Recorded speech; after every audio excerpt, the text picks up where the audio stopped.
le choix est très large selon le niveau de confort souhaité et selon aussi le niveau de la capacité financière de la personne.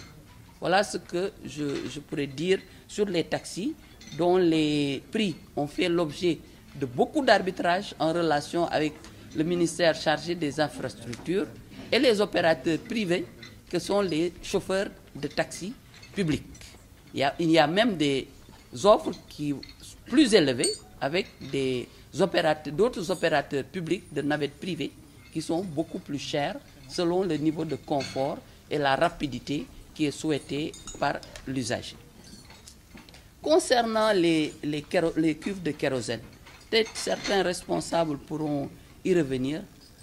Je dirais qu'il n'y a aucun problème ni de dimensionnement ni de conception concernant les cuves de kérosène qui sont aujourd'hui totalement, dont les travaux sont aujourd'hui totalement terminés. Ce sont des cuves qui ont été construites dans les normes, avec les normes internationales, puisque ce sont de grands professionnels qui ont fait les travaux.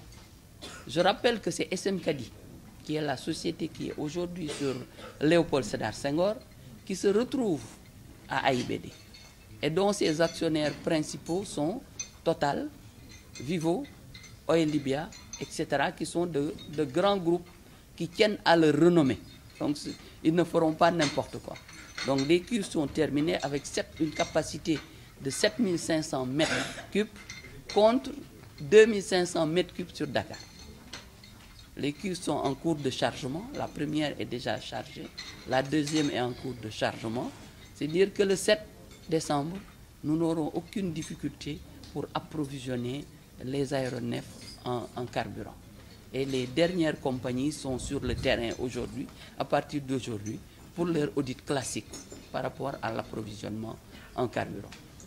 Le dernier point concerne le transfert des travailleurs. Nous avons plusieurs types de travailleurs sur la plateforme. Il y a les agents des ADES qui seront naturellement transférés au niveau de la nouvelle société de gestion. Mais je précise toujours que ce sont les travailleurs permanents, ceux qui avaient des contrats à durée indéterminée et ceux qui avaient des contrats, ce qu'on a appelé les temporaires fixes, qui vont être transférés.